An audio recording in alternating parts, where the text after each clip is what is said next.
The image of the prison hospital ward at midnight, stark and sterile, still burned behind my eyelids, a persistent afterimage of something I desperately wanted to forget. The fluorescent hum, the smell of disinfectant clinging to the air, the hushed whispers of the orderlies, it had been the final, grim tableau of a life I was determined to leave behind. That's what this was all about, wasn't it? The house, the inheritance, this impassable journey into the unknown. A fresh start. A blank page, or so I hoped.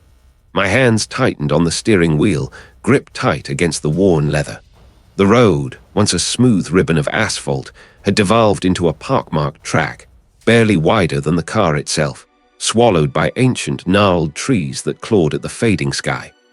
The GPS, bless its digital heart, had long since given up, leaving me to navigate by instinct, and the vague, hand-drawn map tucked into the console, the distant relative solicitor, had been maddeningly unhelpful, offering only cryptic pronouncements and an address that seemed more like a riddle than a destination. A private matter, user JW, the solicitor had droned, his voice thin and reedy over the phone. The deceased wished for the estate to remain undisturbed. Undisturbed. The word echoed in the growing silence of the encroaching evening. The last town I'd passed, a collection of weather-beaten shacks clinging to a forgotten highway, felt a lifetime ago. Now, only the relentless chirping of unseen insects and the rhythmic crunch of gravel beneath my tires accompanied me. The air grew cooler, heavier, carrying the scent of damp earth and decaying leaves. Sunlight, once a warm companion, had bled into a bruised purple, painting the dense canopy above in shades of bruised twilight. I pushed a hand through my hair, feeling the grit of the road dust on my scalp. Weariness was a heavy cloak, but a strange, prickly anticipation also began to prickle beneath my skin. Then, through a sudden break in the trees, it appeared. It wasn't a house. It was a hulking, silent sentinel. Gables twisted skyward, chimneys stood like broken teeth, and a riot of ivy consumed entire sections of its walls, a verdant shroud attempting to reclaim what man had built. The driveway, barely visible beneath a carpet of fallen leaves and weeds, curved towards a massive oak door, black as pitch. My breath hitched. It was larger, more imposing, more alive than I had imagined. It felt less like a dwelling and more like a slumbering beast. I killed the engine, and the sudden quiet was deafening. The only sound was the faint hiss of the cooling metal of the car and the frantic thrumming of my own pulse. This wasn't just old. It was ancient, imbued with a palpable sense of history, of lives lived and perhaps ended within its walls. Stepping out, the gravel crunched under my boots. The air was thick with the smell of damp stone and something else, something metallic and faintly sweet, like forgotten iron and old roses. I grabbed the heavy, wrought-iron key from my pocket. The lark groaned in protest, a long, drawn-out cry that echoed through the stillness before finally yielding. A wave of stagnant air, thick with the scent of mildew, dust, and something indescribably old, washed over me.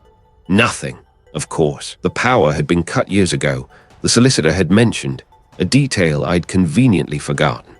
My phone's flashlight beam cut a shaky path through the gloom. I stepped over the threshold, and the door, as if alive, swung shut behind me with a soft thud that reverberated through the vast space. The sound was not violent, but it felt terribly final. I stood in a grand foyer, though grand felt like a misnomer now.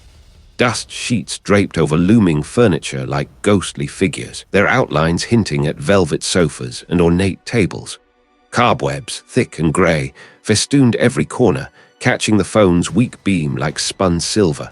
I walked deeper, my footsteps echoing unnervingly. I pushed open a heavy, unlatched door, revealing what must have been the living room. My gaze snagged on something not covered by a sheet. On the far wall, above a mantelpiece caked in a century of dust, hung a portrait.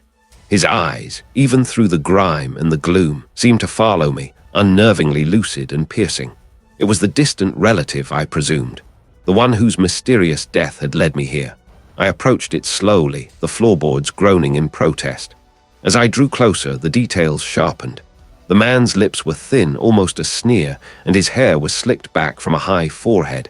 This wasn't just a painting, it was a window. My flashlight beam traced the heavy, carved wooden frame. It was intricate, ornate, but near the bottom right corner, partially obscured by a thick layer of dust, I noticed a series of faint etchings. They weren't decorative. They were deliberate, sharp lines forming a symbol I didn't recognize. It looked like a stylized knot, or perhaps a looping, broken circle with an arrow piercing its center. It was soft, like fingernails dragging across stone, then it ceased. I froze, listening.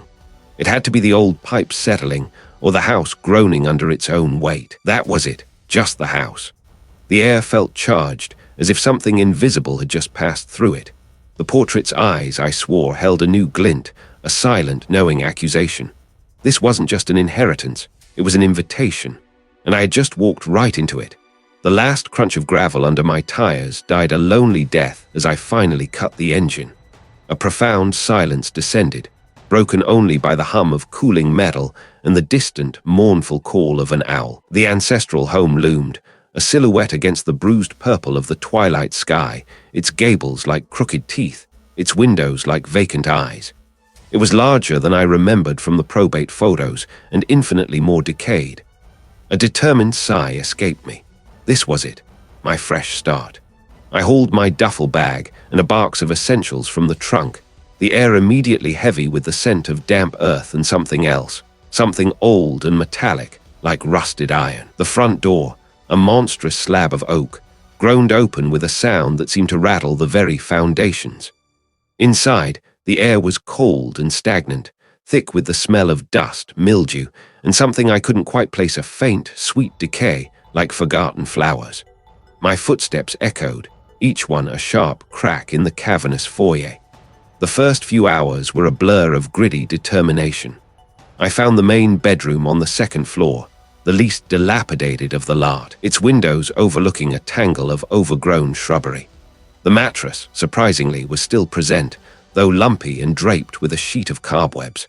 I stripped it, tossed it out an open window, the impact on the overgrown lawn below sounding like a distant cannonball, and unrolled my sleeping bag directly on the floorboards. Then came the unpacking. I wanted to reclaim this space, to inject some life into its dying veins. My small, battered suitcase held the few personal items I'd allowed myself. I set out a framed photograph of my parents, their smiles a stark contrast to the gloom, on a dust-filmed bedside table. Next to it, my silver compass, a weighty heirloom, its glass face cloudy with age. I placed my favorite, well-worn paperback novel on the floor beside my sleeping bag. I tried to connect to the outside world. My phone had no signal. My portable Wi-Fi hotspot glowed a useless red. The nearest town was miles back, a ghost of a place. The isolation, which I'd initially sought, now felt less like a balm and more like a tightening noose. A low thrum, like distant machinery, vibrated through the floorboards, then faded. The house was settling, I told myself, a symphony of decay. The first clear sign came later, as I was attempting to dust a chipped ceramic vase on the mantelpiece. I'd seen the compass on the bedside table moments before, its dull silver catching the last vestiges of daylight. I turned my back for perhaps a minute, retrieving a damp cloth from my duffel bag. When I looked back, the compass was gone. A prickle of unease snaked up my spine. I was certain I hadn't touched it. I wasn't prone to misplacing things, especially not items of sentimental value. I scanned the bedside table, then the floor. Nothing. My eyes darted around the room, the shadows already deepening into impenetrable pools. "Okay, user JW," I muttered, my voice sounding thin and reedy in the sudden quiet. "You're tired. You put it somewhere else." I began a methodical search. Under the bedroll, inside the suitcase, behind the framed photograph, the interior was bare, save for a thick layer of dust. I ran my hand along the bottom shelf, then the top. My fingers brushed against a small, loose panel at the back of the wardrobe's lower section. Curious, I pressed on it. It gave way with a faint click, revealing not solid wood, but a shallow, hidden compartment. It was barely large enough to fit my hand. Inside, nestled amongst more dust and a few desiccated insect husks, lay my silver compass. My breath hitched. The wardrobe doors had been tightly shut. The compartment was hidden. I hadn't opened it. This wasn't just misplacement. This was deliberate. Beneath the compass, I felt something else. I pulled it out. Its eyes, two tiny pinpricks, seemed to bore into me even in the fading light. There was no explanation for it, no logical reason for its presence or for the compass being moved. My fresh start felt suddenly tainted, the house's welcome less an embrace and more a suffocating grip. I clutched the wooden bird, its texture unsettlingly warm against my palm. The determination I'd arrived with began to fray at the edges, replaced by a nascent fear. I tried to rationalize it again, a previous occupant, a child's game, a structural quirk, but the explanations felt flimsy, like old paper crumbling in my hands. Sleep, when it finally came, was a fitful thing. The old house groaned around me, a living entity settling into its own rhythms. Each creak, each rustle of wind against the window panes felt magnified, personal. I drifted into a shallow slumber, the wooden bird still clutched in my hand. Then the abrupt shift. The air tasted of antiseptic and something metallic, like blood and old copper. A stark, fluorescent light hummed overhead, casting a sickly yellow glow on chipped white paint. The walls were stained, scarred, and the air was thick with the scent of fear and something acrid, chemical. I was lying on a narrow cart, the thin mattress rough beneath me. The muffled sounds of distant, tormented moans echoed from beyond a heavy steel door. I could hear the slow, rhythmic drip of water somewhere nearby, and the soft scuff of unseen shoes on a linoleum floor. My heart hammered against my ribs, a frantic drum in the suffocating quiet of a prison hospital ward at midnight, save for a thick layer of dust. I ran my fingers over the grimy surface, a sigh escaping me. Another dead end.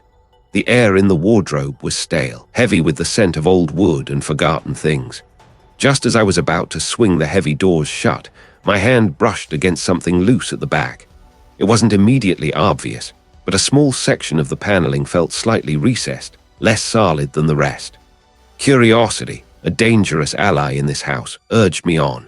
I pressed against it, then again, harder, until with a soft, protesting groan of ancient wood, a narrow hidden compartment sprung open.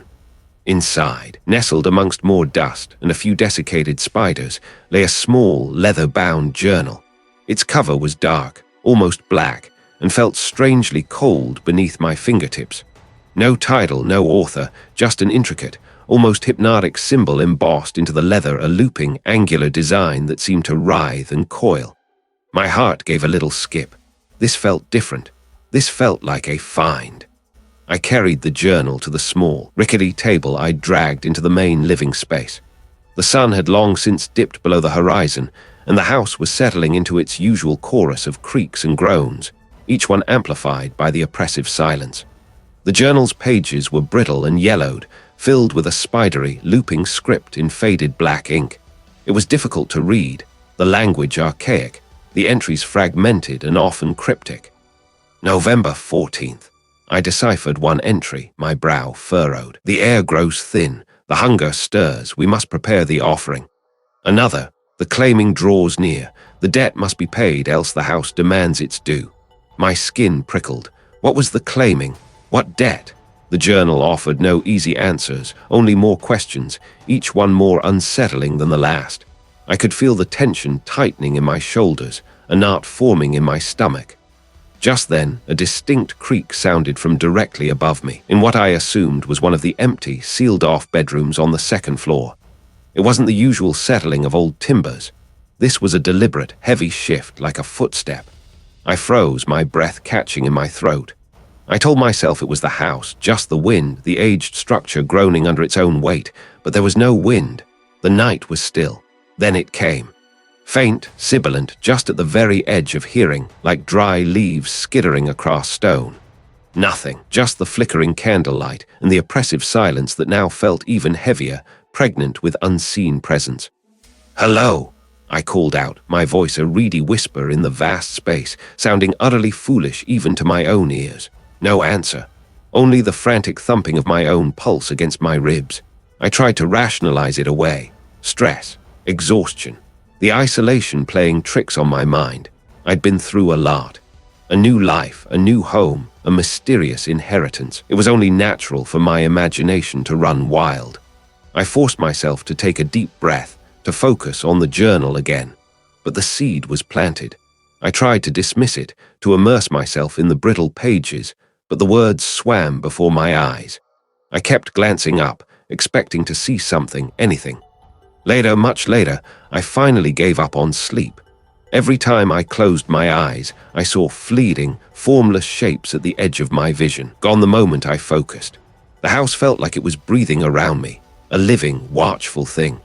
Determined to find some grounding, some rational explanation, I pulled out my laptop, its screen a small, comforting beacon in the gloom. I needed more information. I needed to know about this house, about my ancestors, about the strange symbol on the journal cover. I started with the family name, then the house's address, then variations of the symbol. The internet was a labyrinth of local historical society pages, old newspaper archives, and dusty genealogy forums. Most of it was mundane, but then I stumbled upon an obscure local history blog. It spoke of a series of strange disappearances in the area, dating back centuries, always coinciding with the autumn equinox. I scrolled further, finding a blurry, sepia-toned photograph of a group of solemn-faced individuals, my own ancestral features eerily visible in some of them. They were gathered around a stone altar in what looked like the very overgrown clearing I'd glimpsed behind the house. My stomach churned. This wasn't just folklore. This was a legacy. I gasped, my eyes wide, and in that instant, a vivid, horrifying image slammed into my mind. I was standing in a prison hospital ward at midnight. The air reeked of antiseptic and despair. Empty beds, stripped bare, lined the walls like skeletal remains. The silence was absolute, yet it felt heavy, pressing down, as if the very walls were absorbing all sound, all hope. It was utterly devoid of life, yet teeming with an unseen, suffocating presence that threatened to crush me. Then just as quickly, it was gone.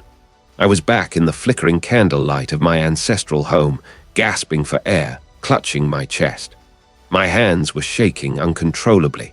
The image had been so real, so visceral, a hallucination, a memory, a warning. My mind reeled. This was beyond stress, beyond imagination, and whatever was here, it knew me. My fingers, still tingling with an electric dread, hovered over the trackpad. The sepia photograph stared back from the laptop screen, a congregation of my own blood, their faces etched with a grim solemnity around that crude stone altar. The very clearing I'd stumbled upon, now rendered in faded tones, seemed to pulse with a forgotten, sinister energy. They weren't just praying, they were offering. The thought curdled in my gut, a bitter taste rising to my tongue. This wasn't a family history, it was a family secret. I closed the laptop with a snap, the sound echoing too loudly in the cavernous silence of the study. The house, since that morning, had seemed to shed its veneer of dusty neglect, revealing something more insidious beneath. The air itself had thickened, growing heavy with the scent of damp earth and something else, something metallic and faintly sweet, like old, dried blood. I couldn't sit still.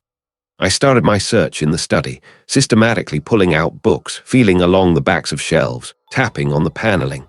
The silence stretched, then broke with a soft, persistent scratching sound from directly above me. It wasn't rats. It was too rhythmic, too deliberate.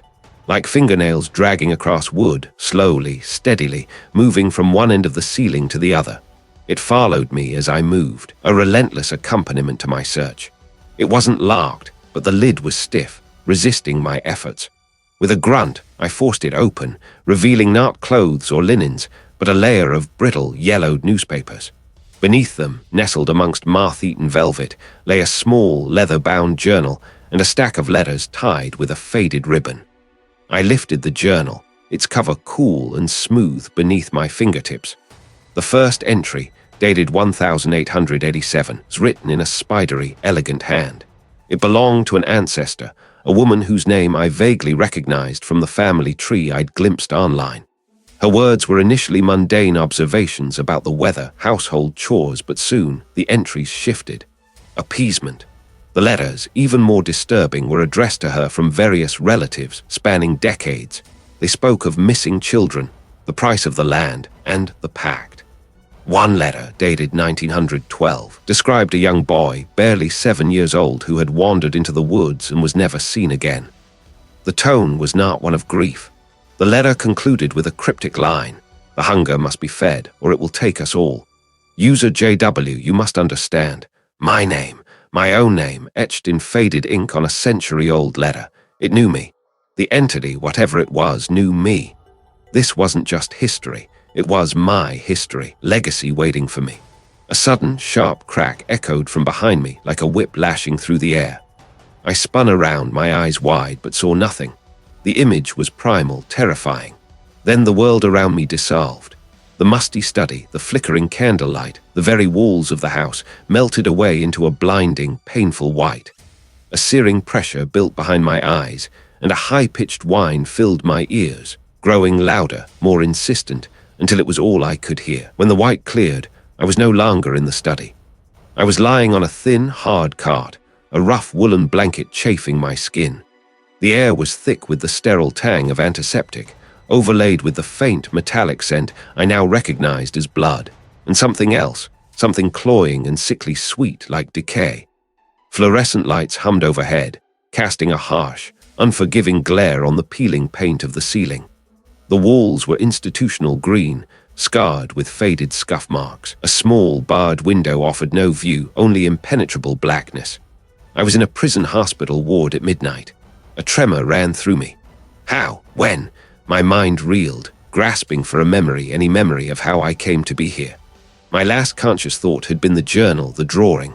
This wasn't right. This wasn't real.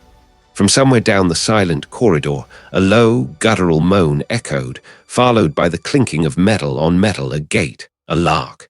My breath hitched. I squeezed my eyes shut, then forced them open. The cart was still hard beneath me, the air still thick with its unholy blend of scents. I could feel the thin, scratchy fabric of the blanket against my cheek.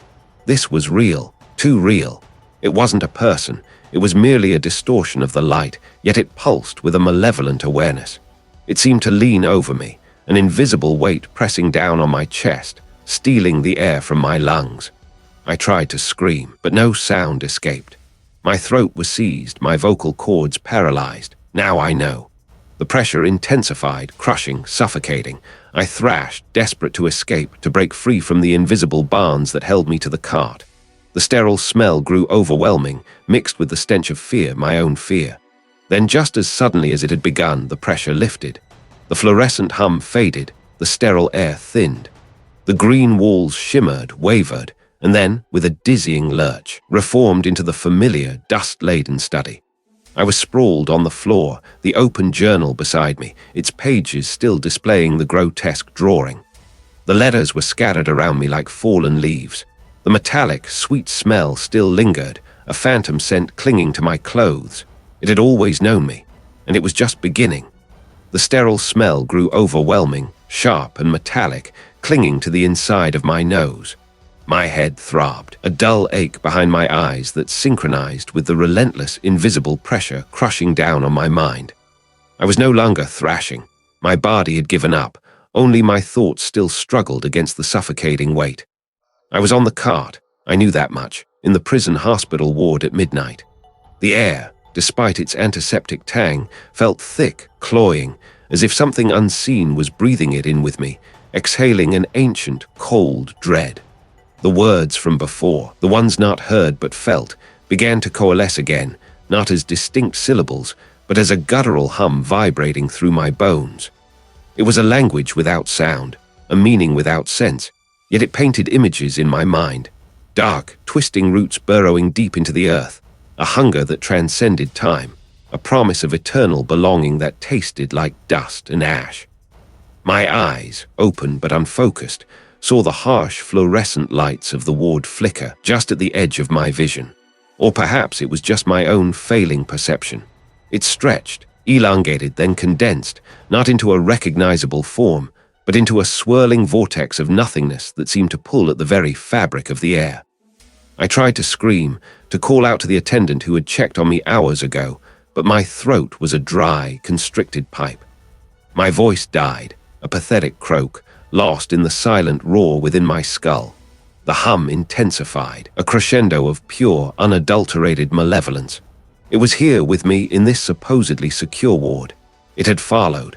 The sensation was not just in my head now. Goosebumps rose across my skin, not from a draft, but from an internal frost.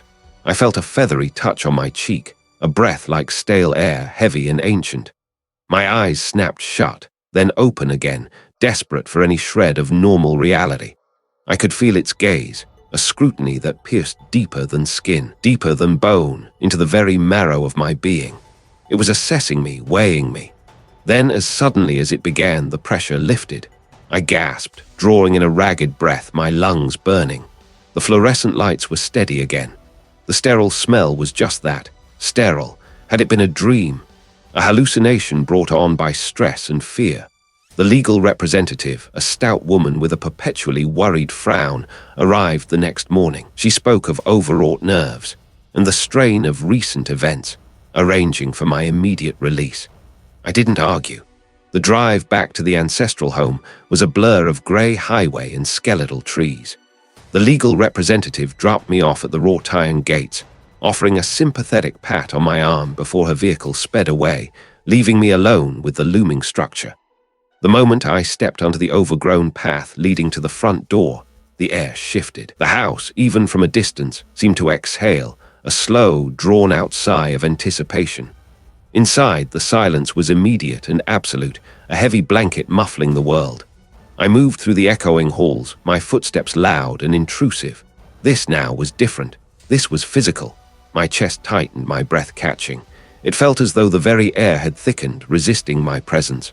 My phone, clutched in my trembling hand, displayed no service. I walked from room to room, holding it aloft, desperate for a signal. Nothing. The internet router in the study, which had worked sporadically before, now glowed with a dead, orange light. The house was cutting me off.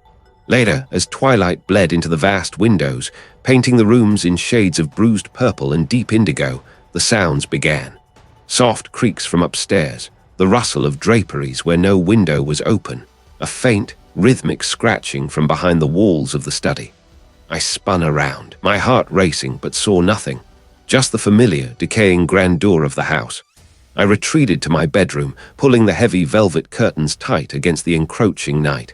I tried to read to distract myself, but my gaze kept darting to the periphery. My skin crawled. I felt actively hunted.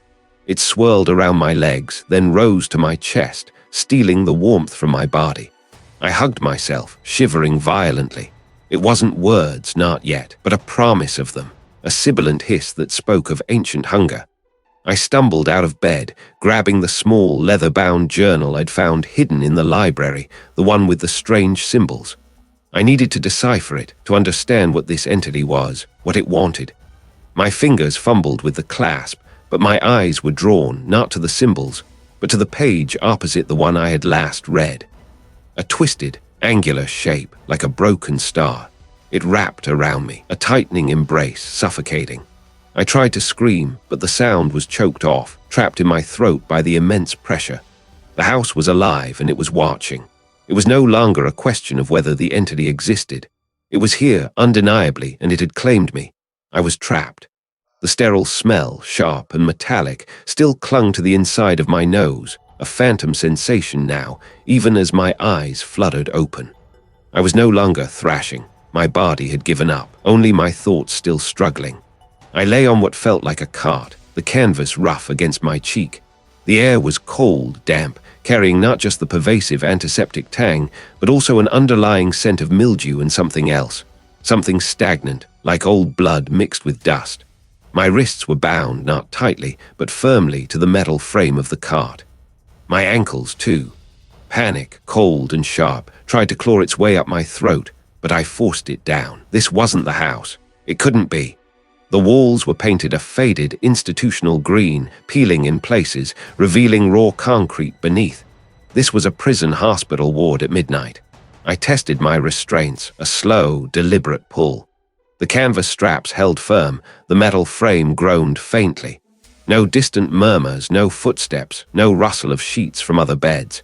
Just the drip of something somewhere, a rhythmic plink, plink, plink that seemed to count out the seconds of my isolation.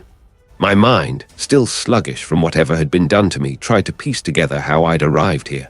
Had someone found me? Had I been rescued only to be deemed unsound? The thought was a fresh wave of horror. This wasn't a rescue, it felt like another cage. I strained my ears, hoping for any sign of another living soul.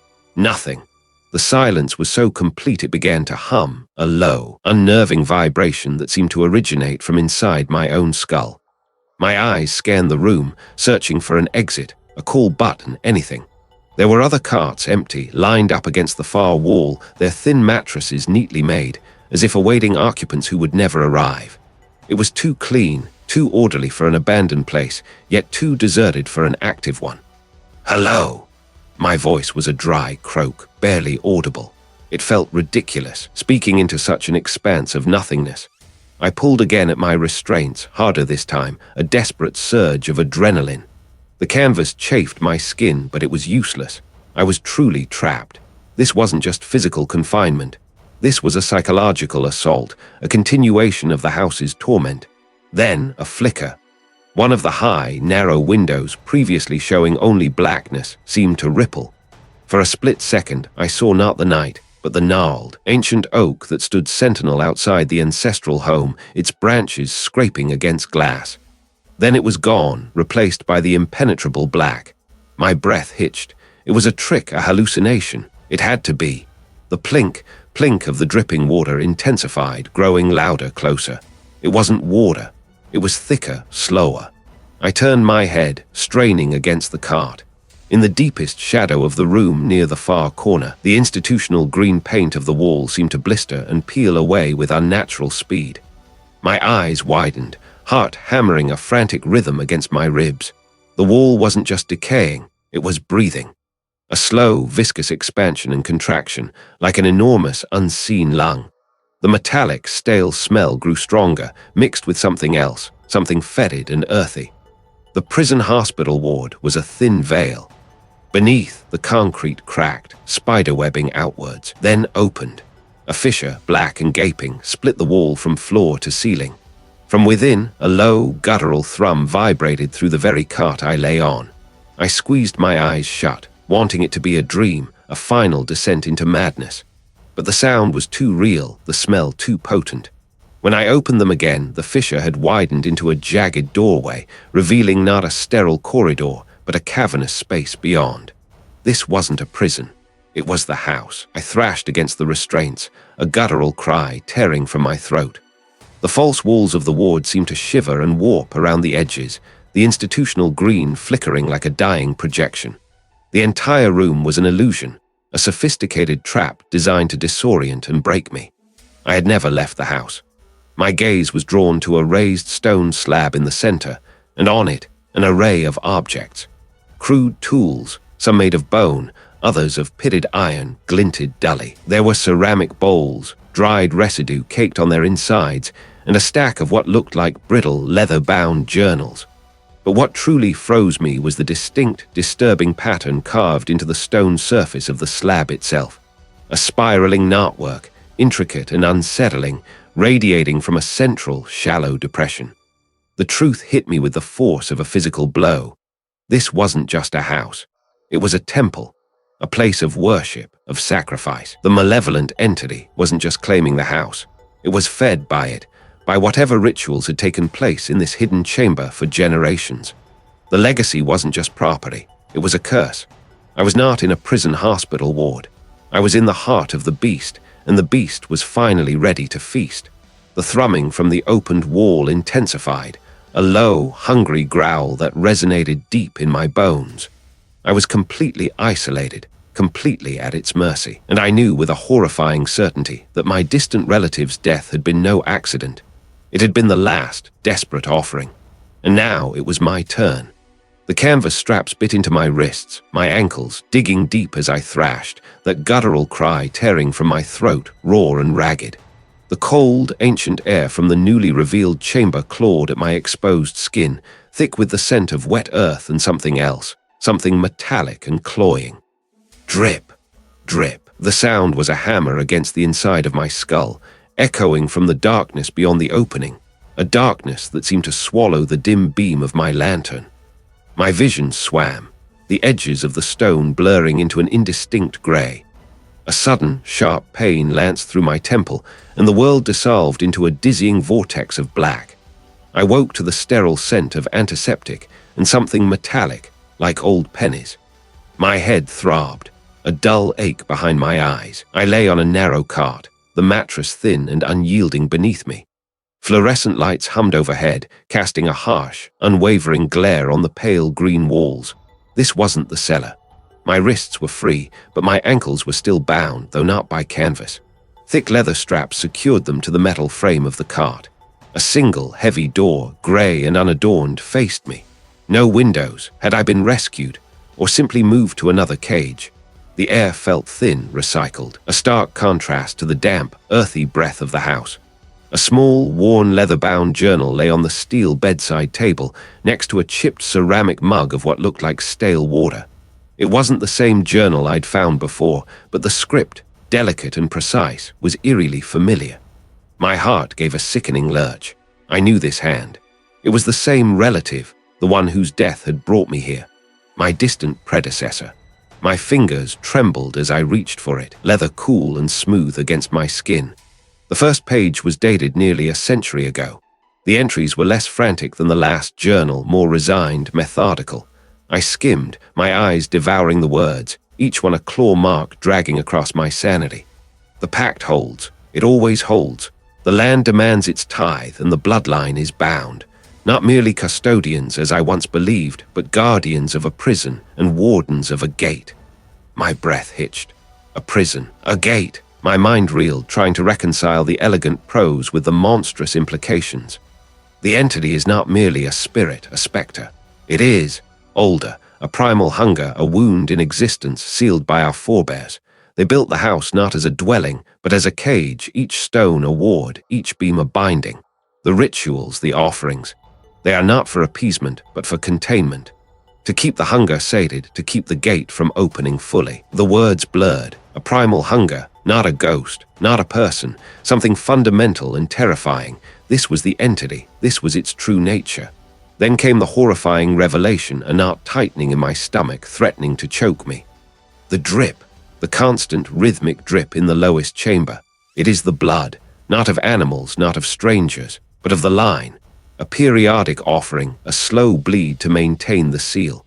My predecessor understood this. I understand it now, with a clarity that strips away all hope. The mysterious deaths are not deaths at all. They are transitions, the final offering. The house doesn't just claim the living, it consumes them, integrating their essence into the very structure of the prison, strengthening the bindings, feeding the hunger just enough to keep it dormant. My predecessor's death. It wasn't a death. It was a sacrifice. And I, user JW, was next. It was all connected. That chamber was where the transitions happened. The journal continued, detailing the specific ritual, the precise alignment of the moon, the specific chamber, the exact time. It spoke of how the entity once sated would grant a period of quiescence, a false peace until the hunger stirred again, until another of the bloodline was ripe.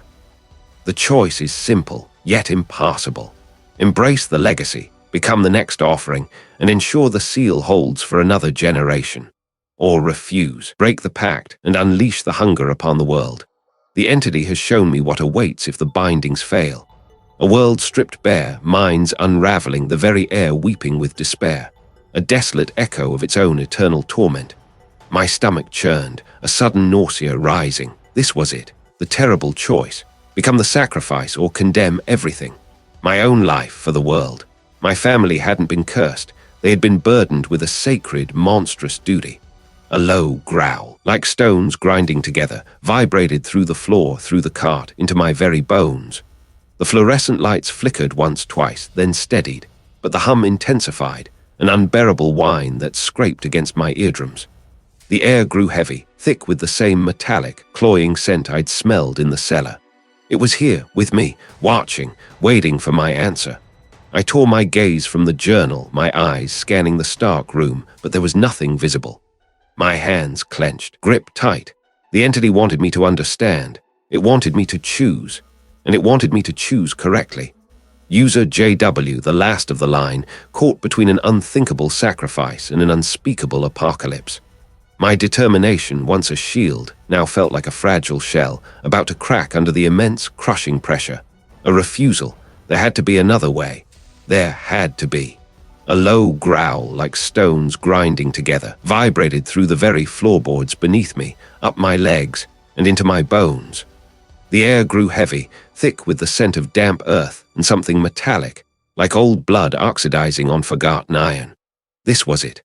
I gripped the crude, tarnished iron key in my hand, its edges digging into my palm.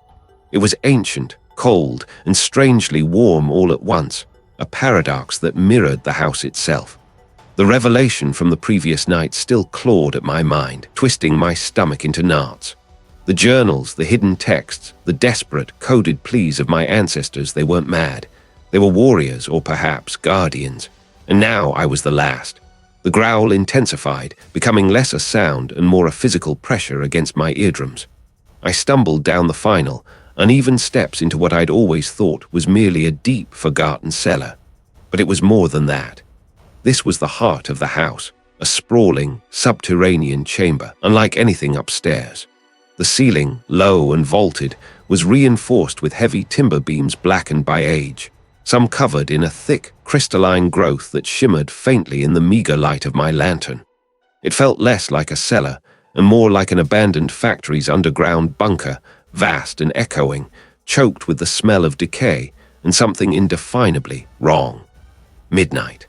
The clock had chimed its 12th funereal note just as I descended. The walls here were rough-hewn stone, but interspersed were segments of rusted metal plating, bolted haphazardly, as if trying to contain something, or keep something out.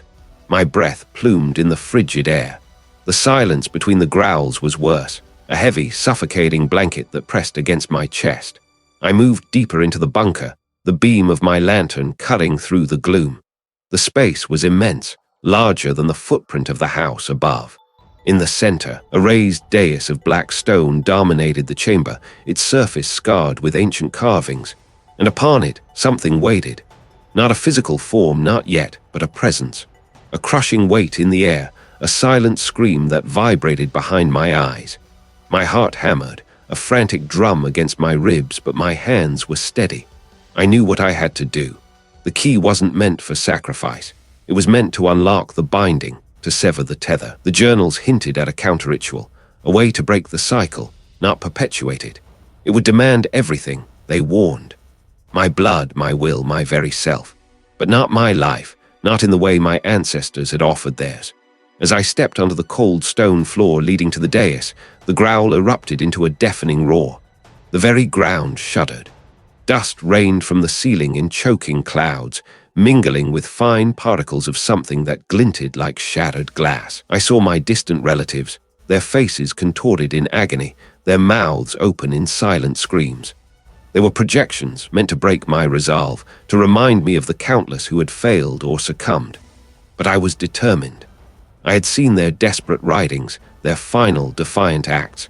They had shown me the way, hidden in plain sight. A sharp clang echoed as a heavy iron door, previously unnoticed, slammed shut somewhere in the bunker, sealing off my retreat. The lantern flickered, threatening to die. I pressed on, my gaze fixed on the dais. The key felt heavier, a burning coal in my hand. I gasped, hitting the stone floor with a jarring impact that knocked the wind from my lungs. My head reeled, but I scrambled back to my feet, clutching the key tighter. The house itself was alive, fighting me. The ceiling groaned, timbers straining as if under immense pressure. The metallic hum from the walls rose to a shriek. Join us, become part of the whole, tried to erode my memories, replace them with despair. I closed my eyes for a fraction of a second, fighting the mental assault. No, I gritted out, forcing my voice through the pressure. I don't understand. This ends here, now. I lunged forward, ignoring the invisible barbs that tore at my skin, the sudden, crushing weight that tried to pin me to the ground. There, nestled within a shallow indentation, was a small, intricately carved iron box, the source of the entity's tether. This was the reveal. Not to destroy it, but to activate it. The key wasn't to unlock a door, but to lock away the entity, to bind it to its true prison, not the house. The final journal entry, scrawled in blood, had been clear. The key turns the lock, not to open, but to seal. I inserted the key into the tiny, almost invisible keyhole on the box. It slid in with a sickening, wet click. As I began to turn it, the entire bunker erupted. The growl became a primal scream. The very stones wept black ichor. The house fought back with a fury that threatened to rip me apart, limb from limb, mind from mind. The key turned slowly, painfully, each millimeter of rotation met with the full, unfathomable wrath of the entity. I could feel my own life force draining, not from sacrifice, but from sheer resistance. My vision blurred, sparks dancing before my eyes. Just a little more. Just one more turn. The final click echoed not in the bunker, but deep within my skull. The world ripped. Not just the bunker, but the very fabric of everything I knew, everything I understood. The key turned, a wet, sickening click that echoed the sound of something tearing, something vital giving way. Then the growl, no longer distant, but a roaring gale in my ears. A sound that wasn't sound but pure, vibrating malevolence. The stones of the bunker didn't just weep ichor, they pulsed, great veins of black liquid bursting forth, coating my hands, my face, blinding me for a moment in a viscous, cold slime. The air, impassably cold a second before, became a furnace, searing my lungs with every gasp. My own scream was lost, swallowed by the maelstrom, by the sheer, overwhelming force that erupted from the box, from the very core of the earth beneath me. It was a release, an unleashing, and I was at its epicenter, a tiny, insignificant mote about to be consumed. The last thing I felt was a crushing weight, a pressure on my chest like the entire house had collapsed upon me, and then nothing. I woke to the sterile scent of antiseptic and something else, something metallic and stale, like old blood. My head throbbed, a dull, persistent ache that mirrored the low hum of fluorescent lights overhead. My eyes, crusted and heavy, struggled to focus. White. Everything was white. White walls, white ceiling, a thin, white sheet pulled up to my chin. My arms were strapped down, not tightly, but enough to prevent any sudden movements. I was in a small, windowless room. Just the hum and the faint, rhythmic beep of a machine somewhere beyond the door. Where was I? The house, the bunker, the box. My throat was raw, parched. I tried to speak, but only a dry rasp escaped. A shadow fell across the door, and a moment later, a figure in a drab grey uniform entered. The attendant, a burly individual with tired eyes, carried a small tray. No words were exchanged. They simply placed a cup of water and a small white pill on my bedside table, then left, the door clicking softly shut behind them. The realization hit me with the force of a physical blow. Not a hospital, not a clinic, but a prison ward. My mind raced, trying to piece together the shattered fragments of memory. The eruption, the black ichor, the faces. Had I done something? Had I been found amongst the ruins of the house, babbling incoherently? Was this the aftermath of my madness?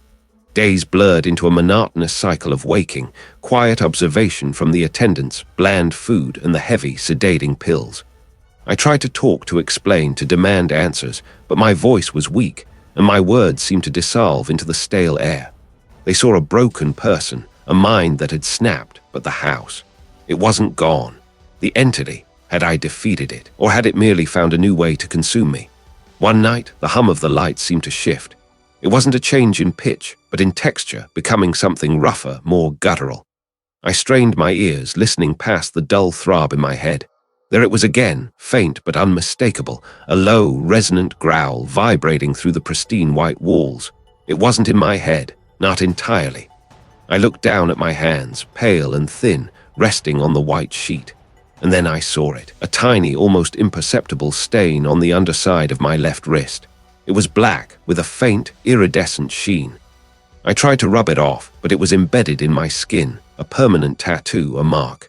The growl intensified, a low thrumming that made my teeth ache. My eyes darted around the room. They were here. They had followed me, or perhaps I had brought them with me. The entity hadn't been defeated. It had merely shifted its prison. The house was a vessel, yes, but so was I. The key, the box, the ritual, it wasn't about destroying it, but about containing it, about passing it on.